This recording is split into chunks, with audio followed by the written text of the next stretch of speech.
នេះគឺជារថយន្តដំបូងគេបង្អស់ដែលហ៊ានធានាម៉ាស៊ីនរហូតដល់មួយជីវិតហើយថ្ងៃនេះគឺមានអ្វីពិសេសចង់ជម្រាបជូនបងប្អូនទី1គឺពាក់ព័ន្ធជាមួយនឹងការបញ្ចុះតម្លៃទី2ទាក់ទងជាមួយនឹង promotion ហើយនេះគឺជារថយន្ត Forting T5 Evo ស៊េរីឆ្នាំ2025ហើយរថយន្តទាំងពីរនេះគឺជាប្រភេទរថយន្តដែលមាន option ខុសគ្នានេះគឺជា T5 Evo 2025 option full ហើយចំណែកខាងឆ្វេងដៃពណ៌ខ្មៅនេះគឺជា T5 Evo ស៊េរីឆ្នាំ2025ជាប្រភេទ option luxury ហើយខ្ញុំនឹងជម្រាបជូនបងប្អូនថាតើរថយន្តទាំងពីរនេះមានអ្វីខុសគ្នារវាង option នីមួយៗថែមទាំងជម្រាបជូនបងប្អូនអំពី promotion និងការបញ្ចុះតម្លៃពិសេសប៉ុន្តែឥឡូវយើងទៅមើលថាតើរថយន្តនេះមានអ្វីពិសេសខ្លះដែលបងប្អូនគួរតែសម្រេចចិត្តទិញហើយសូមជម្រាបជូនបងប្អូនផងដែរថា Forting គឺស្ថិតក្រោមក្រុមហ៊ុន Dongfeng ដែលក្រុមហ៊ុន Dongfeng គឺជាក្រុមហ៊ុនដ៏ធំជាងគេនៅប្រទេសចិនដែលមានប្រវត្តិក្នុងការផលិតរថយន្តក៏ដូចជា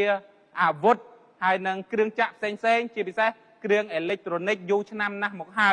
យក៏ជាក្រុមហ៊ុនដែលល្បីជាងគេនៅប្រទេសចិនដែរអ្វីដែលសំខាន់រថយន្ត Forting T5 Evo គឺមានគេឈ្មោះបោះសម្លេងជាច្រើនឆ្នាំជាពិសេសបងប្អូនដែលប្រើរថយន្តនេះគឺ feedback មកវិញល្អខ្លាំងមែនទែនហើយគឺជារថយន្តទី1ដែលប្រើប្រាស់រហូតទៅដល់ 100000 គីឡូមិនទាន់មានបញ្ហាអ្វីទាំងអស់ហើយអ្វីដែលពិសេសរថយន្តនេះគឺប្រើបច្ចេកវិទ្យាម៉ាស៊ីនរបស់ប្រទេសជប៉ុនដែលមានការធានារហូតទៅដល់មួយជីវិតហើយមួយជីវិតយ៉ាងម៉េចខ្ញុំនឹងជម្រាបជូនបងប្អូននៅចុងវីដេអូប៉ុន្តែឥឡូវយើងមកមើលថាតើរថយន្តទាំងពីរនេះមានអ្វីខ្លះ option ទាំងពីរនេះការ design ខាងក្រៅហើយនិងខាងក្នុងគឺដូចគ្នាទេខុសតែបំពាក់ជាមួយនឹង option ទំនើប2 3តែប៉ុណ្ណោះឥឡូវផ្ដើមចេញពី T5 Evo ស៊េរីឆ្នាំ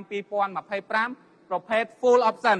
មានការរចនាស្អាតខ្លាំងមែនទែនបងប្អូនរថយន្តនេះទោះបីជាប្រភេទរថយន្តដែលមានតម្លៃធូរថ្លៃមែនប៉ុន្តែការ design គឺដូចរថយន្តដែលមានតម្លៃរាប់សែនអញ្ចឹងជាពិសេសរថយន្តប្រភេទអាល្លឺម៉ង់ដែលបងប្អូនមើលទៅស្តៀងជាមួយនឹងរថយន្តអីហើយត្រូវទេបងប្អូនខ្ញុំអត់ចាំបាច់បរិយាយទេប៉ុន្តែការ design ផ្នែកខាងមុខជាទូទៅសម្រាប់ស៊េរីថ្មីនេះគឺស្អាតខ្លាំងបំពាក់សុទ្ធតែ carbon fiber បងប្អូន carbon fiber នៅផ្នែកខាងលើប៉ាណានេះមួយឆ្នោតពីខាងឆ្វេងដល់ខាងស្ដាំតែម្ដងអញ្ចឹងផ្ដល់នូវភាពប្រណិតបូករួមជាមួយនឹងប៉ាណាប្រភេទឆ្នោតពណ៌ខ្មៅធ្វើឲ្យរថយន្តនេះកាន់តែ look sporty លក្ខណៈ sport តែម្ដង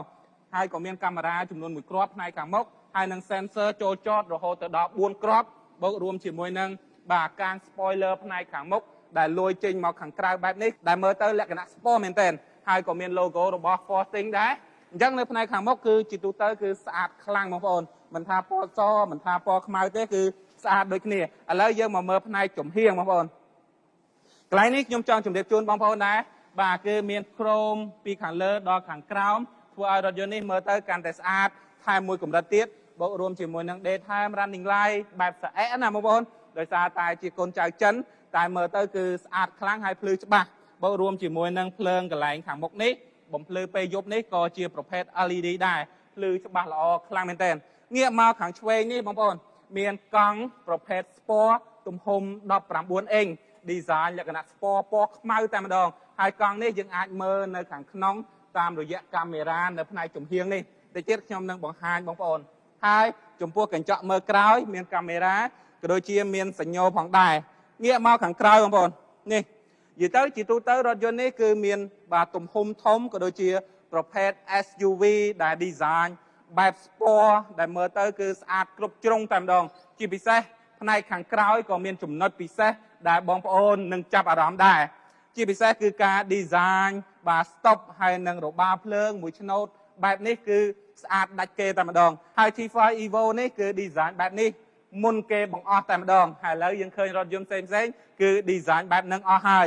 stop គេមិនធំប្រហែលទេប៉ុន្តែ design មកស្អាតហើយក៏ភ្លឺច្បាស់ល្អដែរខាងក្រោយនេះគឺមានអក្សរ T5 Evo ដូចជាអក្សរ Forting ហើយនឹងកាមេរ៉ាចំនួន1គ្រាប់នៅផ្នែកខាងក្រោមបូកជាមួយនឹង sensor 4គ្រាប់នៅផ្នែកខាងក្រោយផងដែរ4គ្រាប់ខាងក្រោយនិង4គ្រាប់ខាងមុខអញ្ចឹងមកជុំរថយន្តតែម្ដងហើយចំពោះគូតក្រោយនេះ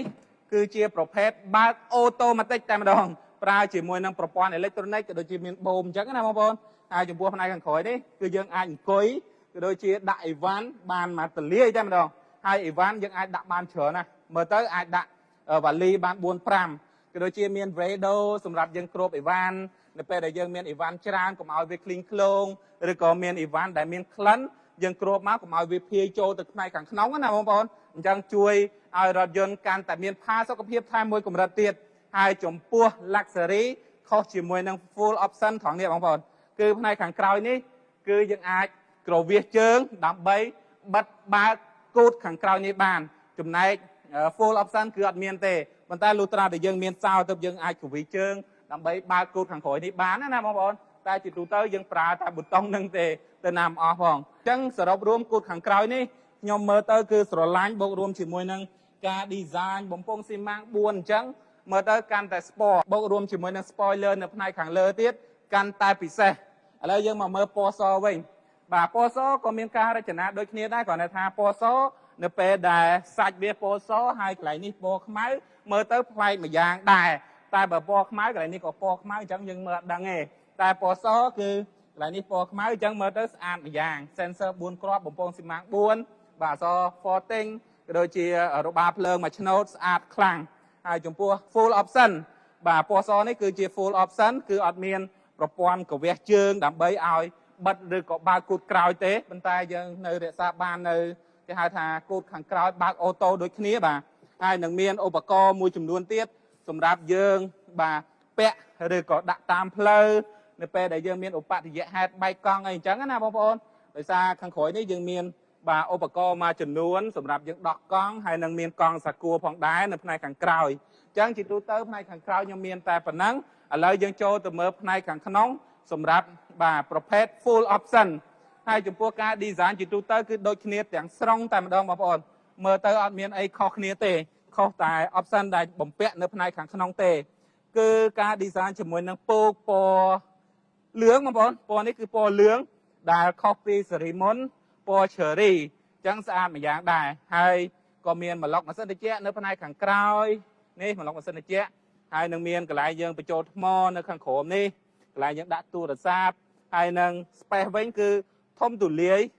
លេខរោមរបស់គេគឺធំទូលាយខ្ញុំ1.8 ម៉ែត្រប៉ុន្តែនៅតែធំទូលាយហើយកន្លែងនេះយើងអាចដាក់អីវ៉ាន់បានមួយចំនួនហើយកៅអីផ្នែកខាងមុខហ្នឹងគឺមានការ design បែប sport កន្លែងនេះយើងអាចបញ្ចូលអីវ៉ាន់បានអ្វីដែលខ្ញុំចាប់អារម្មណ៍ជាងគេបងប្អូននេះ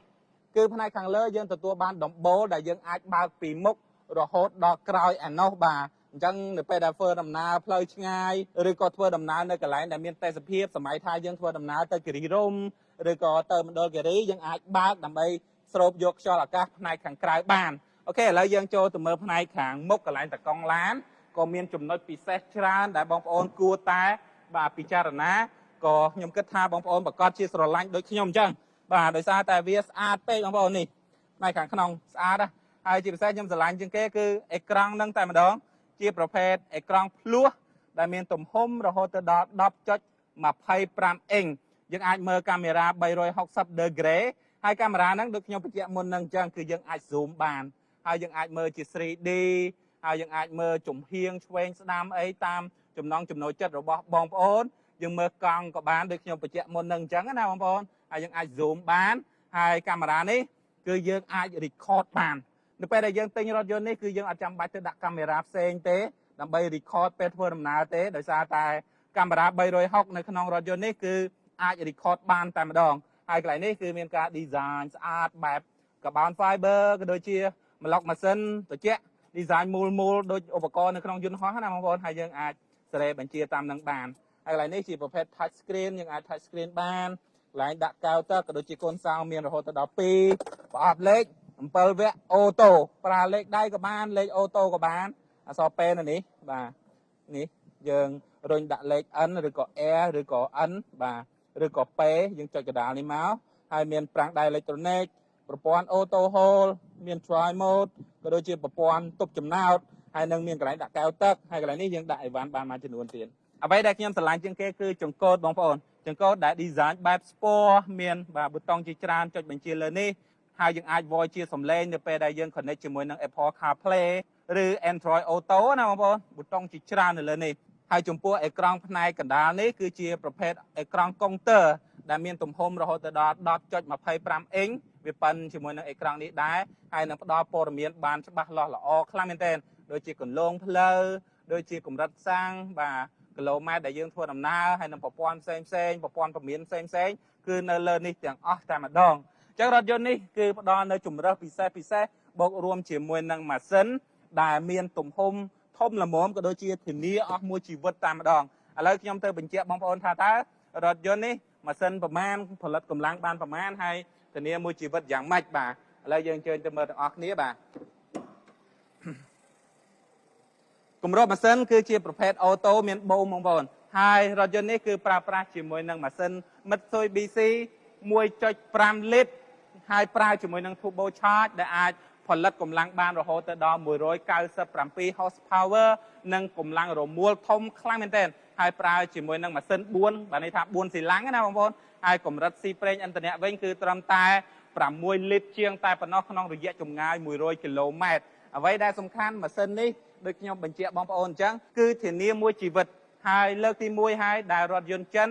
ហ៊ានធានាម៉ាស៊ីនរហូតទៅដល់មួយជីវិតដោយសារតែរថយន្តនេះគឺជារថយន្តដែលបំពាក់បាទម៉ាស៊ីនរបស់ប្រទេសជប៉ុនអញ្ចឹងគឺវាធន់វាមាំវាស្រួលប្រើវាអត់ងាយខូចអញ្ចឹងហើយបានគេហ៊ានធានារហូតទៅដល់មួយជីវិតប៉ុន្តែបើសិនបើបងប្អូនជិះទៅមានបញ្ហាអីថ្ងៃណាមួយបងប្អូនអាចយកមកក្រុមហ៊ុនមកដើម្បីក្រុមហ៊ុនឆែកមើលក៏ដូចជាជួសជុលជូនបងប្អូនបាទហើយអត់យកលុយអត់យកកាក់ទេរហូតអស់មួយជីវិតតែម្ដងបាទអញ្ចឹងនេះគឺជារថយន្ត T5 Evo ស៊េរីឆ្នាំ2025ប្រភេទ Full Option សម្រាប់ Full Option នេះគឺមានការបញ្ចុះតម្លៃរហូតទៅដល់$4,000ឯណោះតម្លៃដើមគឺបាទ$39,888ប៉ុន្តែឥឡូវនេះនៅសល់ត្រឹមតែ$35,900តែប៉ុណ្ណោះបូករួមជាមួយនឹង promotion ថែមសម្ភារៈប្រើប្រាស់ដូចជាទូទឹកកកម៉ាស៊ីនបោកខោអាវហើយនឹងទូរទស្សន៍ដែលមានតម្លៃរហូតទៅដល់$1,500